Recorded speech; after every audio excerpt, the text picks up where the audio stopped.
하나님은 살아 계십니다. 하나님은 그리스도가 되십니다. 여러분, 하나님은 살아 계시기 때문에 하나님의 집인 교회는 의미가 있는 것입니다. 하나님의 집인 성전은 의미가 있는 것입니다. 그런데 이 의미를 찾지 못하는 사람들이 있습니다. 살아계신 하나님을 발견하지 못하고 하나님의 임재가 충만한 그 집에 왔으면서도 그 놀라운 영적 의미를 찾지 못하고 무기력하게 방황하는 사람들이 있습니다. 교회에서 의미를 찾지 못할 때 나타나는 6가지 현상이 있습니다. 그 첫 번째가 습관성 주보 탐닉증입니다. 습관성 주보 탐닉증. 설교 시작되자마자 주보를 뒤적거리면서 어쩌다 낸 헌금 때문에 명단에서 자기 이름을 열심히 찾는 사람. 지금도 뒤적거리는 사람이 있나요?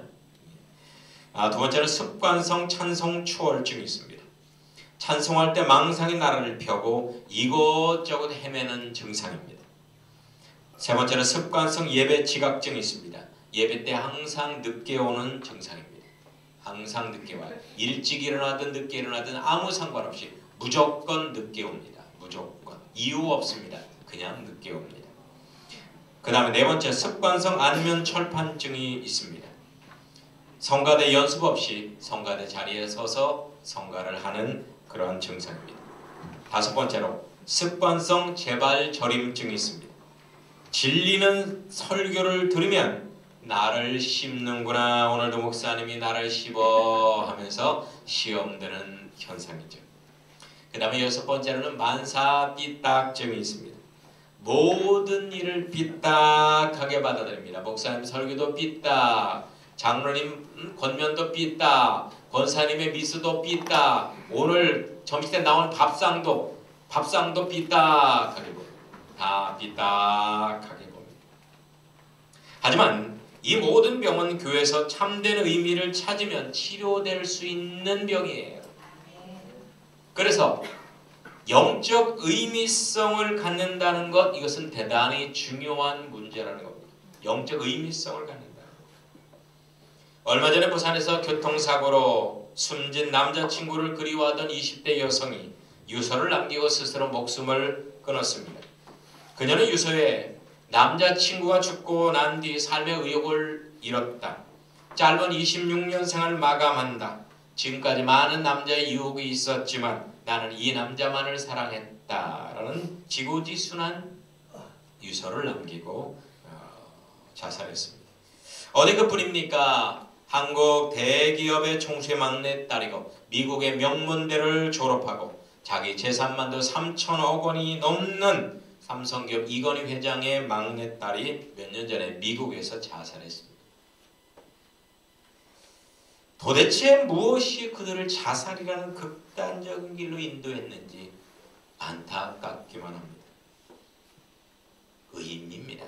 의미의 문제예요. 그들은 삶의 의미를 찾지 못했다는 것이에요. 의미가 없어서가 아니에요. 그 의미를 찾지 못한 거예요. 의미는 있습니다. 우리의 삶의 문제는 의미가 없어서 문제가 아니라요. 의미를 찾지 못하는 데서 오는 문제들입니다. 한국은 OECD 국가에 진입을 했습니다. 그런데 이게 웬일입니까? 매일마다 50명 이상씩 자살합니다. 선진국가 중 자살률 세계 최고입니다. 우리나라는 분명히 전보다 살기가 좋아졌습니다. 세계에서 가장 큰 규모의 교회당도 10개나 있습니다. 그런데 남녀노소 빈부귀천 종교 유무를 가리지 않고 사람들은 자기 목숨을 포기합니다. 삶을, 인생을, 가족을 포기합니다. 눈에 보이진 않지만 무엇인가 강력한 두려움의 세력이 이 시대 사람을 자살이라는 최악의 구렁텅이로 몰아내고 있다는 겁니다. 여러분, 우리에게 이런 두려움을 주는 존재가 누굴까요? 바로 어둠의 영인 사탄입니다. 악령이요, 귀신입니다. 이 사탄이야말로 우리의 원수요, 두려움의 근원자라고 할 수 있습니다. 여러분, 옛날에는요, 가난하다고 죽지 않았어요. 사업에 실패했다고 죽지 않았어요. 사랑하는 사람이 죽었다고 같이 따라 죽지 않았습니다. 하나님이 주시는 생명이니까 소중히 여기며 악착같이 살아보려고 노력을 했습니다. 그러다가 죽게 되면은 인명은 제천이지 하면서 혹독한 현실을 끌어안았습니다. 그러나 지금은 어떻습니까? 인류 역사상 생명 경시 사상이 가장 만연하고 있는 것이 현대입니다. 절대적인 삶의 의미 상실했습니다. 생명의 절대성 상실했습니다. 그래서 무분별하게 낙태하고 연쇄 살인을 저지르고 충동적으로 자살하는 일을 서슴지 않습니다. 여러분, 생명은 그 무엇보다 소중합니다. 타인의 것이든 자기의 것이든 생명은 소중합니다. 그래서 십계명에도 살인하지 말라고 나와요. 충동적으로 죽이고 싶은 마음이 들 수도 있습니다. 그러나 살인하면 아니 되는 것입니다. 내 목숨이든 타인의 목숨이든 죽이면 아니 되는 것입니다. 우리는 최선을 다해서 그 생명을 지키고 발전시켜야 하는 것입니다. 각종 질병과 사고와 전쟁과 기아로부터 말입니다. 그리고 삶을 포기하게 하는 사탄과 싸워야 한다. 대적해야 되는 것입니다. 21세기 성녀라고 20세기 성녀라고 하는 인도의 마더 테라사 수녀가 인도에 죽어가는 노숙자들을 돌보고 있을 때 한 기자가 그것을 바라보고 좀 이치에 맞지 않는 것 같기도 하고 어이가 없는 마음이 들어서 물어봤습니다. 수녀님, 제가 볼 때 그 사람 바로 죽겠는데요. 바로 죽을 사람을 왜 이렇게 지극정성으로 돌보십니까? 그러니까 마더 테레사 수녀는 죽어가는, 지금 막 시궁창에서 건져내서 뼈만 남고 숨만 헐떡이는 그 사람을 바라보면서 이렇게 말을 했습니다. 무슨 말씀을요? 이 사람 아직 살아있잖아요. 이 사람 아직 살아있잖아요. 그렇습니다. 잠시 잠깐 후에 죽어질지라도 아직 살아있는 모든 것은 혼신의 열정으로 섬길 필요성이 분명히 있다는 것입니다. 우리가 생명을 지키기 위해 무엇보다 경계하고 싸워야 할 적은 바로 두려움입니다. 두려움. 이 두려움이라는 존재는 구제역보다 에이즈보다 훨씬 더 무서운 우리의 공공의 적입니다. 가난에 대한 두려움, 실패에 대한 두려움, 멸시천대에 대한 두려움. 이런 모든 두려움을 우리는 이겨내야만 합니다. 예수 그리스도의 이름으로 싸울 때 하나님께서 우리를 도우셔서 반드시 이겨낼 수 있습니다. 시편 기자는 두려움과 떨림이 내게 이르고 황공함이 나를 덮었도다 라고 탄식합니다. 아담과 하와는 선악과를 따먹은 즉시 두려워해서 나무 뒤에 숨었습니다. 가인은 자기의 친동생 아벨을 죽인 후에 심히 두려워하여 안전의 표를 요구합니다. 벨사살 왕은 왕궁벽에 글씨 쓰는 손가락이 나타나자 얼마나 두려워했는지 넓적다리 마디가 녹노릇하고 그 무릎이 서로 부딪힌지라 라고 증거합니다. 이 두려움은 눈에 보이는 그 어떤 무기보다 더욱 강력하게 우리들에게 공포감을 심어준다는 것이에요. 알 수 없는 두려움에 쌓여 어찌할 줄 모르는 것을 뭐라고 해요? 공황상태에 빠진다라고 표현합니다. 광장공포증, 폐쇄공포증, 고공공포증, 어둠공포증, 수면공포증, 음식공포증, 동물공포증, 사람공포증, 그리고 변비로 고통당하는 분은 화장실 공포증이죠. 화장실 가기가 두려워요. 그리고 위장 때문에 힘들어하는 분은 무엇을 먹기가 두려워해요. 위장 공포증이 있습니다. 사실 이 두려움은요, 죄와 함께 우리 세상에 들어왔습니다. 이 두려움이란 괴물은 인간의 죄악을 숙주로 번식하는 바이러스와도 같은 것입니다. 이 두려움은 죄로 인한 권세이기 때문에 죄의 어둠이 있는 곳에는 시공을 초월해서 찾아와 능력으로 역사하는 것이 두려움입니다. 사람들은 이 두려움으로부터 안전해 보려고 재물과 명예와 권력의 성을 쌓아보지만 결국 헛된 것이라는 거예요. 헛된 것이라. 그 무엇도 두려움을 이겨낼 수 없습니다. 막아낼 수 없습니다. 외부의 적을 막아내도 내부의 적을 못 막아내면 소용이 없는 거거든요.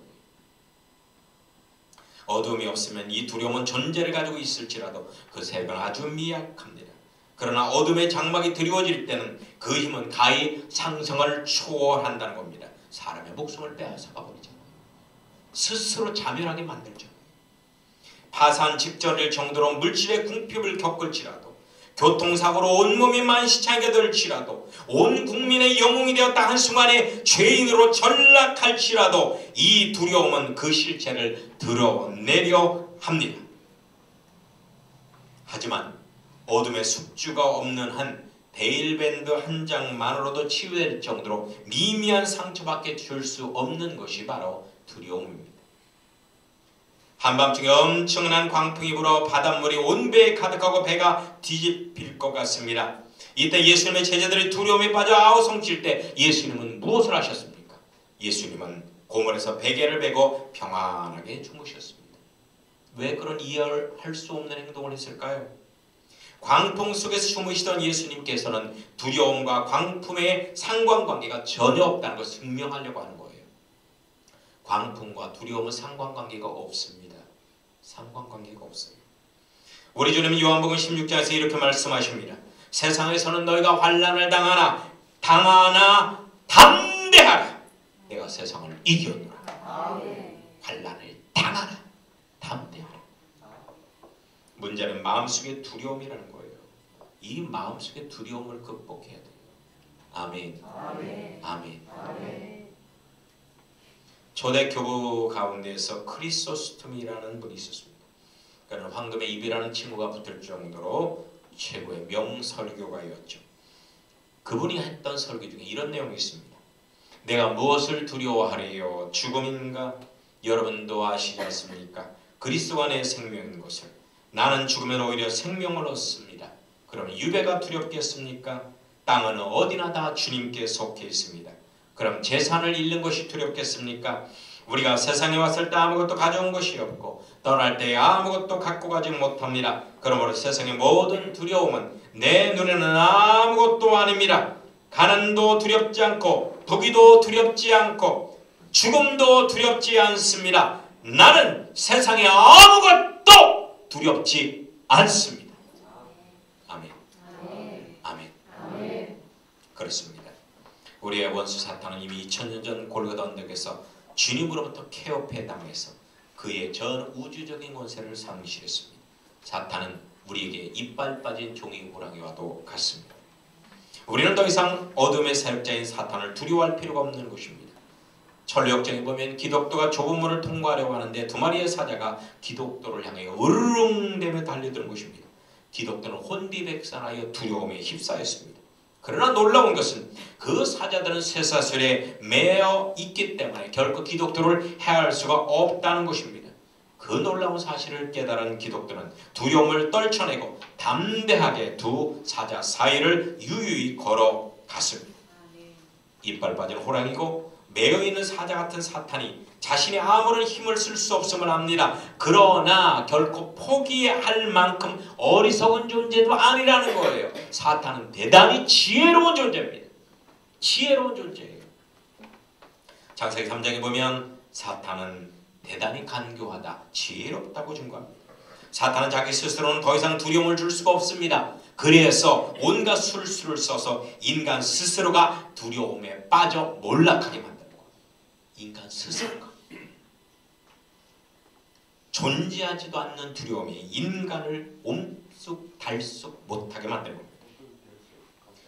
민수기에 보면 발람 선지자가 발락왕에게 이스라엘 백성은 워낙 강하여 물리칠 수 없으니 음행하게 하여 스스로 자멸하게 하라라는 묘책을 가르쳐준 것처럼 이 사탄도 두려움을 이용해서 인간 스스로 자멸하도록 만들고 있습니다. 사탄은 자기가 할 수 없으니까 인간에게 두려움이라는 것을 주어 혼미하게 만들고 절망과 좌절에 빠지게 만들어서 신앙을 저버리고 하나님을 떠나고 교회를 떠나서 스스로 지옥의 불구덩이에 빠져 죽게 만든다는 것입니다.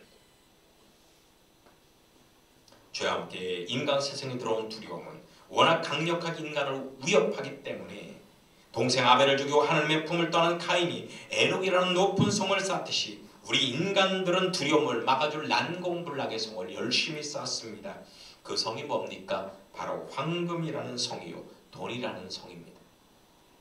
이 물질의 성이 높을수록 우리 인간은 안심을 하며 평안을 누립니다. 어떤 두 내외가요, 식당을 운영하는데 젊었을 때는요, 새벽 4시에 일어나서 밤 12시까지 일을 했습니다. 그렇게 하다 60대가 돼서 이제 우리가 시골에다가 좋은 전원주택을 짓고 평안하게 삽시다. 그렇게 해서 식당을 다 정리하고 하는 돈을 모아서 그거 가지고 의리의리하게 시골에서 전원주택을 짓고서 딱 완성을 하고 그 전원주택에 문치 있게 벽난로를 했어요. 벽난로에다 불을 딱 지피고 따뜻해서 두 내외가 잠을 잤습니다. 그것이 끝입니다. 벽난로가 회전이 안 돼서 결국 이산화탄소가 나서 죽었습니다. 작년도에 일어난 사건이에요. 두 내외가 60대 내외가 그냥 그 자리에서 죽었어요. 여러분, 결코 그 무엇도 우리를 보호해줄 수 없습니다.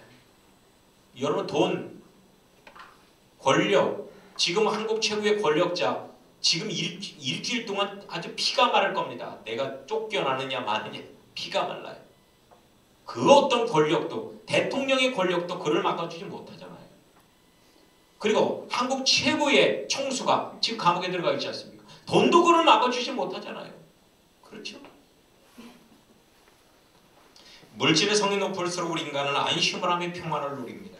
그러나 조금이라도 그 성에 허물어지면 성이 없을 때보다 더 큰 공포감과 불안감을 느끼게 될 겁니다. 옛날에 한 거린이 청계천 다리 밑을 지나가다가 우연히 커다란 황금 덩어리를 발견했습니다. 이것을 돈으로 바꾸면 10억 원 이상의 가치가 있는 황금 덩어리였어요.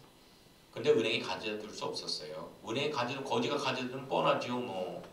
이거 금방 들통날 거란 말입니다. 그래서 이것을 청계천 다리 밑에 묻어두고 표시를 해뒀습니다. 밤마다 그곳에 가서 황금을 확인해보고는 행복에 겨워서 밤잠을 못 잤습니다. 그때부터 이 거리는 황금만 생각하면 너무나 행복했습니다. 예전에는 구걸을 해도 고개를 숙이고 죽어가는 목소리를 했는데 이제는 당당하게 구걸을 합니다. 나에게 돈 한 푼 주십시오. 없으면 말고. 나에게 먹을 밥을 주십시오. 없으면 말고. 아주 당당했습니다. 그는 구걸해온 찬밥을 먹어도 행복했습니다. 남의 밑 처마집에서 쭈그리고 잠을 자도 행복했습니다. 오히려 하늘에 별을 세고 자는 것이 로맨틱하기까지 했습니다.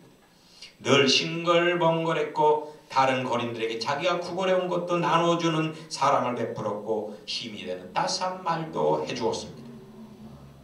그러나 어느 날 그 거리는 황금 덩어리가 묻혀 있는 곳을 다시 한번 파보았습니다. 그런데 이게 웬일입니까? 누런 황금 덩어리는 사라져버리고 거기에 시커먼 돌덩어리가 들어가 있는 거예요. 누군가 그것을 알고 바꿔치기 한 것입니다. 이 거리는 그때부터 술만 마시기 시작합니다. 나는 이제 어찌 살고 하면서 밤마다 통곡했습니다. 사실상 외적으로 달라진 건 하나도 없었습니다. 그러나 하루하루가 지옥이었습니다. 남들이 측은하게 여겨 따스한 밥을 줘도 돌을 씹는 것 같았고 이제 남의 처마 밑에 쭈그려 자는 것도 지긋지긋했습니다. 그것을 보다 못한 동료 거린이 이렇게 말했습니다. 이보게나 자네에게는 어차피 쓸 수 없는 황금 아닌가. 그러니까 그 돌덩어리를 황금으로 한번 생각해 보게나. 생각을 바꿔보란 말일세 라고 조언을 해줬습니다. 이 말을 듣고 큰 깨달음을 얻은 거리는 묻혀있는 것은 돌이 아니라 황금이다 라고 생각을 하니까 마음의 두려움이 다 사라지고 전처럼 행복해졌다고 합니다. 그래서 그 거리는 청계천에서 열심히 거린 생활을 하다가 평안하게 죽었다는 놀라운 이야기입니다. 여러분, 거린에게 황금은 실제적으로 유용하게 쓸 수 있는 것이 아니죠. 우상일 뿐입니다. 그것이 그에게는 자기를 지켜주고 행복을 주는 신과 같은 존재였던 것입니다. 이처럼 우리도 두려움을 없애기 위해서 우상을 만들게 됩니다. 우상을 가까이 하고 우상을 경배하고 섬기면서 마음의 위안을 얻으려고 하죠. 출애굽한 이스라엘 백성들이 모세가 시내 산에 올라가서 내려오지 않자 큰 두려움에 빠져서 한 일이 뭐냐? 바로 우상을 만들고 있습니다. 애굽의 신인 아피스라는 우상을 만들었습니다. 그것이 금송아지입니다. 그리고 이 금송아지가 우리를 애굽에서 이끌어낸 신이다 라고 외치면서 먹고 마시고 뛰어놀았습니다. 하지만 하나님은 이것에 대해서 분노하셨고 하나님의 말씀이 적힌 돌판을 깨뜨려 보셨습니다. 우리는 분명히 알아야 합니다. 각종 재물이나 잡다한 귀신 같은 우상들은 우리로부터 두려움을 지켜주지 못한다는 것입니다. 여러분의 두려움을 지켜주지 못해요. 오직 살아계신 하나님만이 두려움을 지켜줍니다. 그래서 우리의 하나님이신 예수 그리스도만을 바라보고 의지해야만 하는 것입니다. 여러분, 두려움은 우리의 환경과 처지를 초월해서 우리가 죄를 가지고 사는 날 동안 우리에게 언제나 찾아오는 불청객입니다. 우리가 원하든 원치 않든 간에 우리에게 찾아와서 우리를 옥죄고 힘들게 하고 답답해하고 절망과 좌절에 빠지게 하고 우리 목숨을 스스로 끊어버리게 만드는 것이 바로 두려움이라는 겁니다. 젊은이들은 내가 대학 못 가면 어떻게 할까? 대학 가면 내가 직장 못 얻으면 어떻게 할까? 직장 얻으면 내가 결혼 못하면 어떨까? 결혼하고 나면 내가 집을 못 사면 어떨까? 집을 사고 나면 내가 노년에 직장에서 쫓겨나서 노년에 완전히 버림받으면 어떨까? 온갖 두려움이 우리를 힘들게 합니다. 갑자기 찾아오는 두려움에 우리는 낙심하고 밤잠을 못 자고 심지어 살 소망까지 잃게 됩니다. 이때 여러분들은 믿음의 진가를 발휘하셔야 합니다. 우리는 크리스찬입니다. 나는 그리스도인입니다. 우리에게는 예수님을 믿는 믿음이 있습니다. 예수 그리스도의 영의 성령님이 우리와 함께 하십니다. 오늘 읽은 시편의 말씀처럼 우리도 이렇게 고백해야 합니다. 내가 두려워하는 날에는 주를 의지하리이다. 내가 두려워하는 날에는 주님을 바라보리이다. 두려움이 오십니까? 두려움이 오거든 예수님을 의지하십시오. 주님만이 해답입니다. 주님만이 강한 성이 되십니다. 주님만이 진정한 능력을 가진 참 하나님이 되십니다. 여호와는 나의 목자시니 내가 부족함이 없으리로다. 내가 사망의 음침한 골짜기를 다닐지라도 두려워하지 않을 것은 주께서 나와 함께 하십니다. 할렐루야. 어거스틴은 이런 말을 했어요. 나는 내가 힘이 약하다는 것을 안다. 그래서 더욱더 주님을 의지한다. 여러분, 돈을 의지하지 마십시오. 사람 의지하지 마십시오. 권력 의지하지 마십시오. 여러분의 명성 의지하지 마십시오. 연예인들, 자살하는 연예인들의 90% 이상이 악플 때문에 그래요. 그렇게 사람들이 자기를 신처럼 높이다가 한순간에 악플을 보고 그거 갖고 좌절하고 낙심해서 자살하는 거예요. 명성, 여러분을 반드시 배신합니다. 돈 반드시 배신합니다. 사람, 여러분을 반드시 배신합니다. 권력, 여러분을 반드시 배신합니다. 그러나 여러분을 배신하지 않을 영원한 분이 있습니다. 바로 여러분을 위해서 십자가에 못 박혀 돌아가신 예수 그리스도. 그분은 여러분을 배신하지 않습니다. 한낱 땅에 묻힌 돌덩어리를 의지해도 두려움이 없는 없이 행복하게 살것만 죽음을 이겨내고 영원히 사신 주 예수님을 의지하는데 어찌 두려움이 우리를 넘볼 것이며 참된 평강의 행복이 우리에게 찾아오지 않겠습니까? 주님만을 의지합시다. 모든 두려움이 다 사라지리라 믿습니다. 할렐루야. 아멘. 찬양하십시오.